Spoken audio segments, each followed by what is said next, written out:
So that's a little introduction to regression analysis and the concept of the statistical control that we benefit from implementing that model. Now let's look at specific analyses to see specifically how we get that analysis accomplished. So first of all, as I indicated before, you can put as many predictors, M predictors in as you wish, but functionally, you're not going to usually see models of more than 5, 6, maybe at the most 7. It's theoretically possible, just not going to happen in practice because you're going to get redundancy among your predictors, and it's very difficult to find predictors that are not correlated with each other at the same time that they are correlated with the response variable. So the concept of ordinary least squares, the minimization of the squared error term, still applies. The exact same concept that we summarized and talked about for a single predictive variable. The exact same concept here applies to the context of multiple regression. We still have, for each person or each company in the model, we still have a data point on the response variable, and we have a model for that forecasted. Fitted by the model would be a more appropriate term, fitted by the model.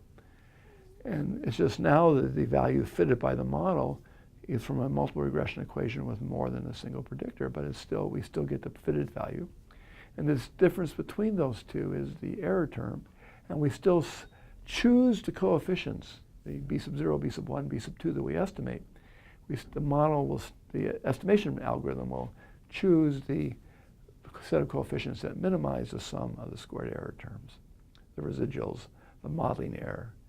So that principle still applies. We call it ordinary least squares estimation.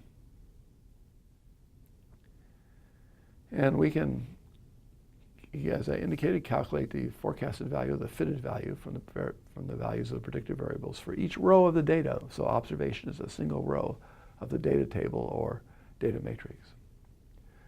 And then we can calculate the residual term, and then, as indicated, and then we end up with the errors, square the errors, and sum them up, and guaranteed to be the smallest sum of squared errors, given the regression coefficients that the OLS estimation procedure has estimated.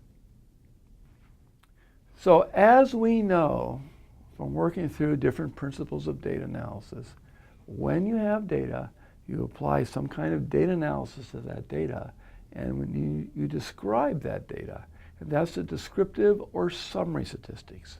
And those are the slope coefficients, the little b's, the estimated slope coefficients from the analysis.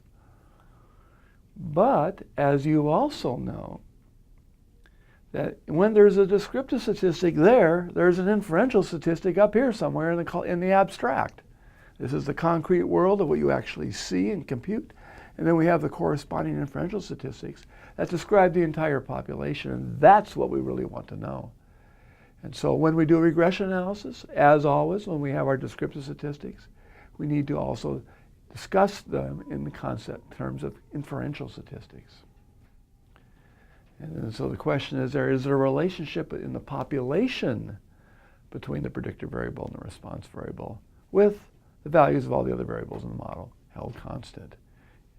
And then we have a population model, and as you know, we have Roman letters for the sample values, and we have a corresponding Greek letter for the corresponding population values. So if we have little b for the slope coefficient estimated in the data that describes the data relationship, we have the Greek letter b, which is a beta for the corresponding population values. And of course, it's the beta is the population regression model we really want to know about, but we only can see the actual b's, the sample slope coefficients, and then we do statistical inference to understand how close those are to the population values, the betas.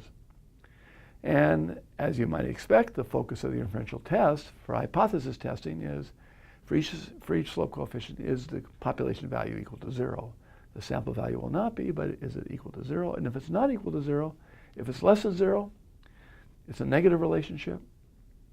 If it's equal to 0, there's no relationship between that predictor variable and a response variable with all the other variables held constant. And if it's a positive value, then we can say that as the value of x gets larger. On average, so will the response variable with the values of all the other variables in the model held constant.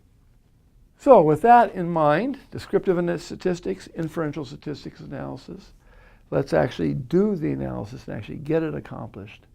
And of course, in the modern world of computers, in this particular running R and less R, it's all so trivial to do really an immense amount of calculations. These calculations would take hours and hours and hours, particularly if you have big data sets and lots of predictive variables. It would take days and days and days with a hand calculator. But here, we can do it very quickly. We use the less R function. You guessed it. By now, you should not need me to tell you this. Regression. That's going to be the function we're going to use, and it will have a abbreviation, reg, R-E-G, and also an reg.brief to get the brief outputted first. And we use the tilde again. You've seen the tilde with the t-test in R and less R. And the tilde here means, again, that there's a model. So the tilde in the R system indicates that there's a model that we're trying to explain or account for the value on the left side of the tilde, which is the response variable y, with one or more variables to the right of the tilde. Now, when we did the t-test, there was only one predictive variable, and it had only two values, like male, female. Now, for regression analysis, the values can be numerical. Predictive variables can be numerical with numerical data values. There can be more than one predictive variable, and we separate the predictive variables like we're writing an actual equation out with plus signs. We don't actually put the coefficients in front. That would be redundant. We know that they have to be there. No point in making you write it. But we're kind of mimicking here the equation that we'll actually be estimating with the analysis. So the regression output is extensive, and it involves lots of different things. And of course, it involves the partial slope coefficients, corresponding hypothesis tests, and confidence intervals. It involves the correlations amongst all the variables in the model. It shows you what all the correlations are. It shows you if there's only one predictive variable, it gives you the scatter plot with the regression line. And if there's multiple predictors, it gives you what's called a scatter plot matrix, which is basically a matrix of all the scatter plots of all the different, x1 with x2, x1 with x3, x1 with y, and so forth. And then there's going to be a prediction error or forecasting error intervals, so that every time you make a forecast, there's an error of forecast associated with that and how much confidence you have in the forecast. That will come out as well. And also what are called residuals and influence statistics to help us find outliers in the data. So a lot of stuff comes out all automatically for you. So let's go to our example data set here.